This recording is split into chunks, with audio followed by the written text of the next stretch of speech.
안녕하세요. 오늘은 11월 23일 목요일이고요. 지금 시간은 11시 50분입니다. 오늘은 추수감사절로 미국은 휴장이에요. 지금 미국 주식을 사야 하는 10가지 이유가 있다 하고요. 중국 경제는 U자형 회복 중이래요. 중국의 CATL은 포드와 합작 공장을 재개했어요. 구독, 좋아요 부탁드립니다. 차이나 전기차는 오늘 소폭 올라서 아직까지 마이너스 50%고요. SOXL은 75% 수익 구간이에요. 그러나 어제 영망치 캔들이 나왔는데 조금 찜찜해요. 상승 후 영망치 캔들이 나오면 조정 가능성이 많대요. 일단은 지켜봐야 될 것 같습니다. 저는 노후 대비 배당주로 JEPQ를 샀는데요.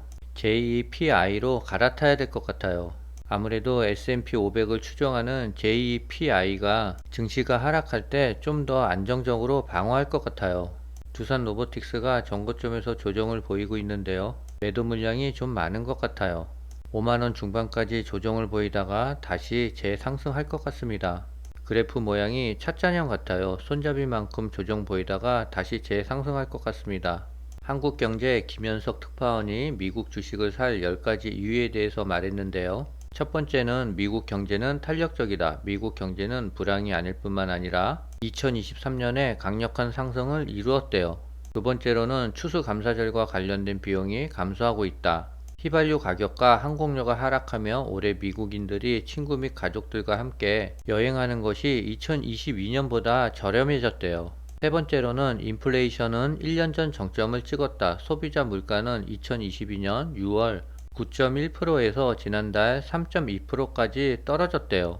네 번째로는 연준은 금리 인상을 완료했을 가능성이 높다. 인플레이션 둔화는 긴축 정책이 여기서 끝날 가능성이 크다라는 것을 의미한대요. 다섯 번째로는 고용시장은 여전히 강하다. 실업률은 1년 6개월 동안 4% 미만을 유지해 왔으며 실업수당 청구 건수는 장기 평균보다 훨씬 낮은 수준을 유지하고 있대요.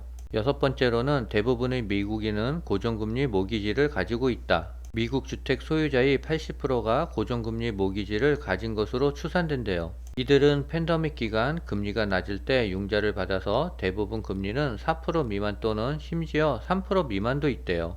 일곱 번째로는 투자자들은 행복해 보이지 않는다. 강 세장은 회의론 속에서 성장하고 행복감으로 끝난다고 해요. 22조 달러 이상이 은행 예금과 머니마켓에 머물고 있는데 이 중 일부는 주식시장으로 돌아올 가능성이 있대요.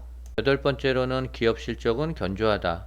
S&P 기업 수익은 3분기에 220달러로 상승했는데 이는 2020년 팬데믹으로 인한 최저치 이후 거의 2배가 증가한 것이래요. 아홉 번째는 채권에서 얻을 수 있는 수익률이 있다. 얼마 전까지만 해도 투자자들은 2%에서 3% 수익률을 찾기 위해 아우성을 쳤대요. 마지막 열 번째로는 미국 경제는 상당한 어려움을 극복해온 오랜 역사가 있다. S&P 500 지수로 대표되는 시장이 1957년 이후 16일마다 새로운 최고치를 경신한 이유라고 해요. 차이나 전기차가 오늘 0.49% 상승했어요. 참 지루한 하락과 지루한 행보를 보이고 있는 것 같아요. 하지만 이제는 어느 정도 하락을 마무리할 것으로 보여요. 중국 정부의 자문위원 7명 가운데 5명이 내년 중국의 경제 성장률 목표를 올해와 동일한 5%로 제시했다고 대만 중앙통신사가 보도했어요. 하지만 자문위원들은 목표 달성을 하려면 적극적인 부양책이 필요하대요. 7명의 자문위원 중 5명이 내년 경제 성장률 목표로 5%를 제시했으며 나머지 2명은 각각 4.5에서 5에서 5.5를 제시했대요.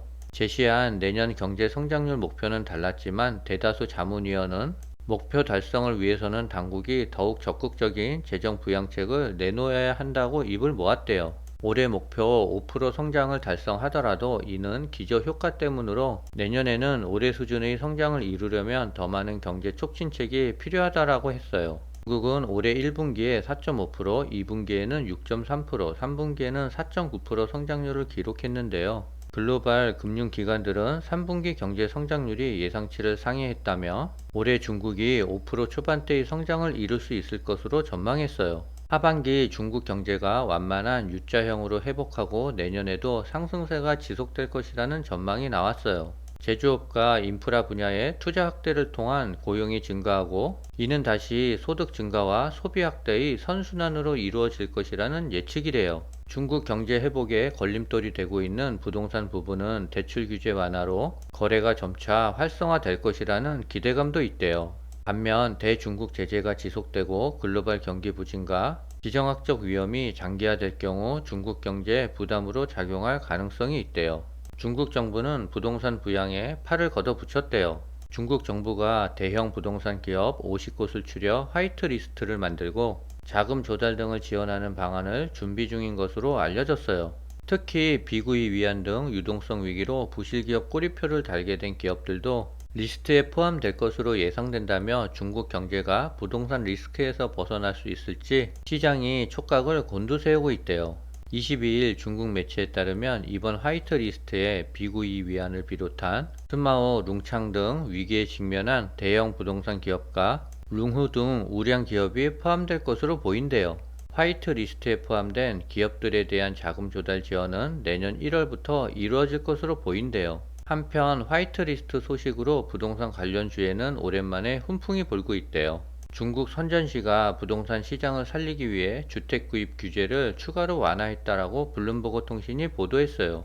보도에 따르면 선전시는 집값의 최대 80%를 차지했던 두 번째 주택 매수 계약금의 비율을 23일부터 40%로 낮춘다라고 발표했대요. 그러면서 이번 조치가 가라앉은 주택 시장을 활성화할 것이라고 전망했어요. 앞서 중국 당국은 지난 9월 과거 주택을 매수한 적이 있어도 현재 무주택자라면 생애 첫 주택 매수와 동일한 우대 혜택을 주기로 했어요. 중국이 부동산 위기를 적극적으로 대처하고 있는 것 같아요.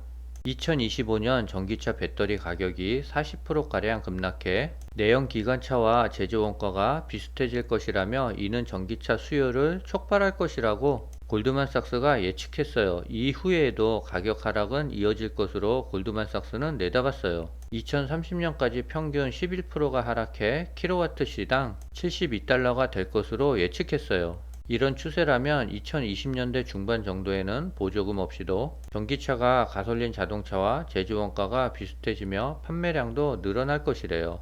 골드만삭스는 배터리 가격 하락은 전기차 가격 경쟁력 강화와 수요 증가를 불러와 전기차 배터리 분야 시장 확대로 이어질 수 있다라고 예상했어요.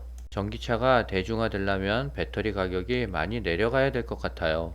중국의 CATL이 홍콩 증권거래소에서 상장할 준비를 하고 있대요. CATL이 스위스 증권거래에서 해외 주식 예탁 증서를 발행해 자금을 조달하려던 계획을 보류한 이후 홍콩에 상장 준비 중이라며 홍콩 상장 논의는 초기 단계로 중국의 선전증권거래소와 성장기업 시장에 상장돼 있는 만큼 반대에 직면할 수도 있대요. 상장 시점은 내년이 될 전망이며 중국 투자은행 CICC와 골드만삭스 등이 홍콩 상장을 주관할 것으로 보인대요. CATL이 홍콩 상장을 추진하는 것은 해외 공장 설립을 준비하면서 필요한 자금이 늘었기 때문이래요. CATL은 현재 독일에서 배터리 공장을 운영하고 있으며 헝가리에서도 공장을 짓고 있고 또한 자동차 제조업체인 스텔란티스와 합작해 유럽에 배터리 공장을 세울 계획이래요.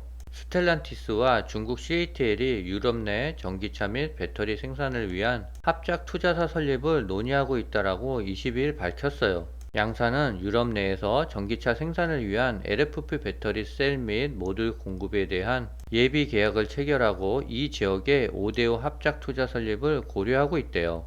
이는 저렴한 배터리와 전기차 생산에 초점을 둔 것으로 CATL이 경쟁력을 보유한 LFP 배터리를 집중적으로 생산하기 위한 거래요. 이번 합의에 따라 CATL은 스텔란티스의 승용차, 크로스오버, 중소형 SUV 부분을 전기차용 LFP 배터리로 공급하게 된대요. 스텔란티스는 조인트 벤처 설립 계획에 대해 CATL과 세부 논의를 진행하고 있으며 이를 완료하는데 몇 달이 더 필요하다고 밝혔어요. 구체적인 배터리 제조 시설 위치 등 세부적인 정보는 아직 공개하지 않았대요. 스텔란티스의 이러한 전략은 유럽 소비자들이 주로 저가형 전기차에 관심을 보이는 경향을 고려한 것으로 풀이된대요. LFP 배터리를 탑재한 저가형 전기차를 선보이고 이를 기반으로 현지 전기차 보급에 속도를 낸다는 방침이래요. CATL과 추진 중인 조인트 벤처 계획은 유럽에서의 전기화 전략을 보완할 것이라며 LFP 배터리는 유럽 전기차의 생산 비용을 절감하는 동시에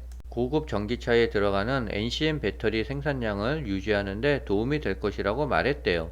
포드가 CATL과 협력한 미국 배터리 공장 건설을 재개한다는 외신 보도가 나왔대요. 포드는 중국 배터리 기업과 협력을 우려하는 미 정치권의 여론을 의식해 최근까지 2달 동안 건설을 중단했대요. 건설은 다시 시작하지만 전기차 수요가 둔화하면서 원래 계획보다 공장 규모를 축소할 것으로 보인대요. 21일 미국 CNBC에 따르면 포드는 중국 CATL과 협력해 미국 미시간주 마샬시에 짓고 있던 배터리 공장의 건설을 재개한다라고 밝혔어요. 예전의 기사들을 보면 포드와 CATL이 합작 공장이 끝난 것처럼 보도했어요. 하지만 포드와 CATL은 미국 정치권을 생각해서 잠시 공사를 중단한 것이었어요. 언론 보도가 단어 하나에 따라서 상황이 많이 왜곡되는 것 같아요.